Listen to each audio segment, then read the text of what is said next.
네, 시장 계속해서 반등 탄력이 더 강해지고 있습니다. 현 시점에서 기대와 우려 상존하고 있는 시장 어떻게 바라봐야 될지 조금 더 시장 면밀하게 분석해 보도록 하겠습니다. 메리츠증권 하이난 수석연구위원 오늘 특별히 모시고 좀 더 자세한 이야기 나눠보도록 하죠. 어서 오세요. 안녕하세요.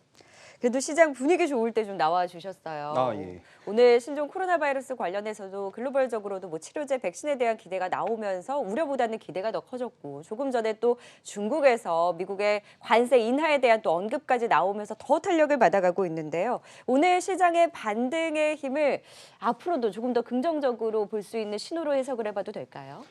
예. 일단 긍정적으로 해석해 볼 수 있을 것 같고요. 네. 사실 제가 이 방송 준비를 전날 밤에 보통 하는데 네. 관세율 인하 소식 오늘 나왔잖아요. 그러니까요. 그거를 반영을 못 하고 이제 뭐 준비를 해왔는데 그 뉴스까지 더해지면서 제가 준비한 것보다는 더 좋게 봐도 되지 않을까 그렇게 보고 있습니다. 네. 일단 그림을 좀 보면서 말씀드리면 좋을 것 같은데요. 네. 표로 준비가 되어 있는데. 예. 시장이 반등한 이유를 일반적으로 봤을 때 이렇게 세 가지로 좀 나눠봤거든요. 첫 번째는 악재가 해소되는 거죠. 두 번째는 너무 많이 떨어져서 뭐 기술적 반등 같은 이제 가격 매력이 생기는 거고요.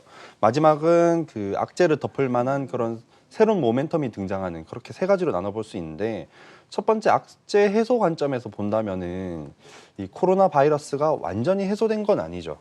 지금 뭐 확진자 증가 속도가 좀 줄어든다 또는 백신이 개발되고 있다 이런 뉴스들이 나오면서 우려 완화의 정도이기 때문에 네. 사실 이것만 봤을 때는 저는 정고점을 회복하는 것보다는 일정 수준 회복하는 정도로 봤습니다. 그리고 두 번째 가격 매력인데 최근에 증시가 반등한 시점이 코스피 PER 기준으로 봤을 때 12월 초 수준 저점까지 내려갔었거든요. 네. 10.6배 정도까지 내려갔었습니다.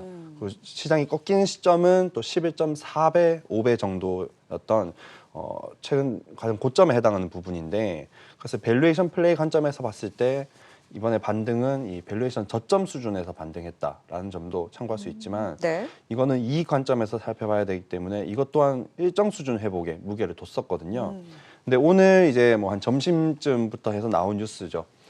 중국이 그 미국산 수입품에 대해서 관세율을 인하하겠다라는 발표를 하면서 네. 제가 생각하지 못했던 새로운 모멘텀이 등장을 했습니다.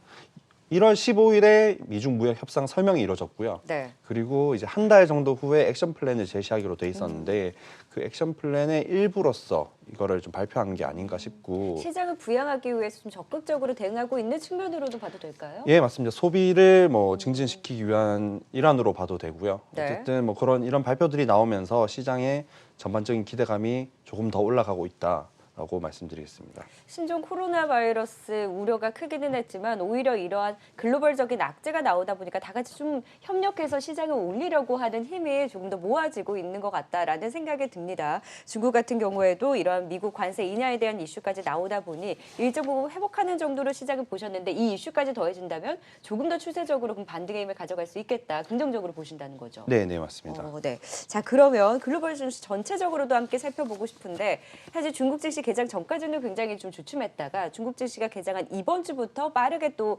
반등세를 보이면서 미국 같은 경우는 다시금 사상 최고가까지 경신하고 있잖아요. 그러면 글로벌 증시 전반적인 반등의 힘도 강하다. 앞으로 전망도 긍정적으로 볼 수 있을까요? 네, 그렇게 좀 보고 있고요. 또 그림을 하나 보면서 말씀드리면은 네. 중국에서 거리가 먼 지역, 지리적으로 거리가 먼 지역 같은 경우는 이제 뭐 미국, 유럽 이런 국가들이 되겠죠. 이런 국가들은 하락폭 자체가 한 3, 4%로 상대적으로 적었습니다. 네, 그래서 이게 2월 4일 종가까지 제가 반영해서 그린 그림이어서 2월 5일 종가를 반영한다면 이미 다 회복을 한 셈이죠. 네. 반대로 이제 거리가 좀 먼 지역, 이제 뭐 아시아 지역, 죄송합니다. 거리가 가까운 지역으로 본다면은 아시아 지역이 될 텐데 네. 일본이나 대만, 한국 같은 국가들은 하락폭이 4에서 7% 정도였는데 이걸 네. 지금 회복해 가는 과정이거든요. 뭐 처음에 말씀드렸듯이 저는 일정 부분 회복을 생각했었지만 뭐 중국의 부양책 같은 것들이 더해지면서 이거를 지금 회복해 가는 과정이 계속 진행될 걸로 보고 있습니다. 네. 자, 회복을 해 나가고 있다. 확실히 가까운 아시아 증시의 낙폭이 더 크기는 했지만 그래도 글로벌 증시 전체적으로 반등의 힘을 가져가고 있습니다. 하지만 이번 신종 코로나 바이러스 사태로 인해서 시장의 하방 변동성 그 안에서 업종 안에서도 굉장히 희비가 엇갈렸었는데요. 업종 하나하나 좀 점검을 해볼까요? 네네. 업종 같은 경우는 저는 크게 두 가지 부류로 나누고 있거든요.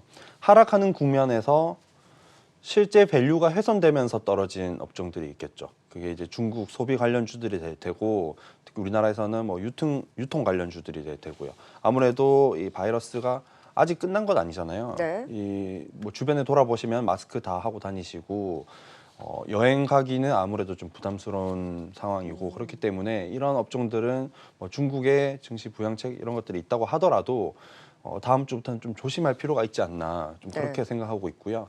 반대로 시장이 떨어지면서 밸류가 훼손되지 않지만 시장이 떨어지면서 그 심리 때문에 같이 떨어졌던 업종들에 대해서는 계속해서 좀 긍정적으로 접근할 필요가 있다고 보고 있습니다. 네. 이게 대표적으로 IT 업종이 되겠죠. 그래서 이들 업종 같은 경우는 그림을 좀 보면서 좀 말씀드리면 좋을 것 같은데, 네. 오른쪽 부분에 이제 그 제가 밸류가 훼손되지 않은 업종, 네. IT 업종을 말씀드렸잖아요. 네. 증시가 하락하던 국면이 제가 연한색, 하늘색으로 표시를 했습니다. 네. 1월 23일부터 31일까지고요. 그리고 좀 진한 파란색으로 반등하는 국면, 2월 3일부터 어제까지, 죄송합니다, 4일까지고요. 네. 2월 5일에 조금 조정이 장중에 뭐 변동성이 있었는데, 그거를 나눠서 보시면은 왼쪽에 가치가 훼손되는 업종들 같은 경우는 반등을 했다가 다시 떨어지는 모습을 보였죠. 검은색이 다시 떨어진 건가요? 네, 맞습니다. 네. 근데 이제 밸류가 훼손되지 않은 업종들, IT 업종들 같은 경우에는 계속해서 상승하는 모습들을 보이고 있어서 네네. 지금은 이런 주도주에 계속해서 좀 관심을 유지할 필요가 있다고 보고 있습니다. 네. 자, 그러니까 전체적으로 사실 살펴봤을 때 가치가 훼손되는 업종, 그러니까 중국 소비 관련주, 뭐 여행, 항공, 면세점, 화장품까지 포함이 될 수 있겠죠. 그리고 훼손되지 않은 업종군 대비로도 시장의 우려 때문에 시장 하락으로 맞물려서 좀 빠졌던 뭐 IT라든지 그리고 2차전지 관련주까지 나왔었는데 2차전지 관련주들은 사실 하락 대비 반등폭이 더 크게 나오면서 확실히 좀 주도주로서의 힘을 확인하지 않았나라는 생각이 드는데 그러면 전략을 어떻게 가져가 보는 것이 좋을까요?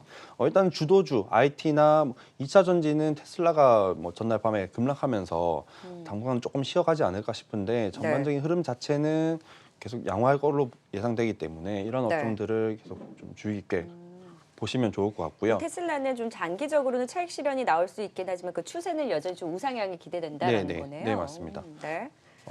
그래서 이런 주도주들에 대한 관심은 계속해서 가져갈 필요가 있고요.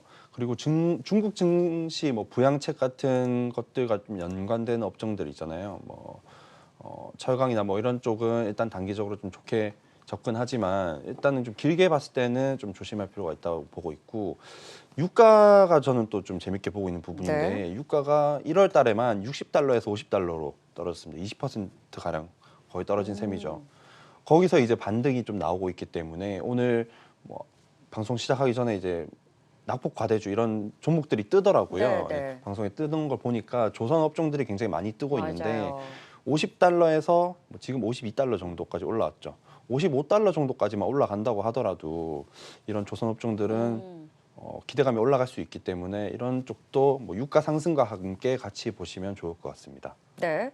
자, 그러면 지금 하락 상위 업종군 안에서 오늘 많이 빠졌던 종목들에 대한 반등이 나오고 지금 위험자산 쪽으로 투심이 회복되면서 유가도 사실 50달러 선까지 깨졌다가 그래도 50달러 선까지 지금 올려 세운 상황이잖아요. 그러면 많이 빠졌던 이 업종군 안에서 조금 더 반등이 그럼 나올 수 있는 걸까요? 네, 그런 업종들은 다만 단기적인 관점에서 단기적으로. 접근을 해야 되고요. 네. 그래서 단기적으로는 이 낙폭 과대주에 관심을 가질 필요가 있지만 네. 다시 또 길게 본다면은 저는 주도주는 변하지 않는다라고 보고 있습니다. 그래서 여전히 IT와 2차전지주 중심으로 주도주의 흐름은 가져가 볼 필요가 있다. 또 많이 빠진 업종군에 대해서는 좀 단기적으로의 좀 추가적인 반등은 어느 정도 나올 수 있겠다라는 부분까지 확인을 해봤습니다. 신종 코로나 바이러스 사태 이후 그리고 중국에서의 미국 관세 인하에 대한 이슈로 그래도 시장의 앞으로의 긍정적인 전망까지 도움 말씀 들어봤습니다. 메리츠증권 하이나 수석 연구위원과 시장 진단해봤습니다. 말씀 고맙습니다. 네, 감사합니다.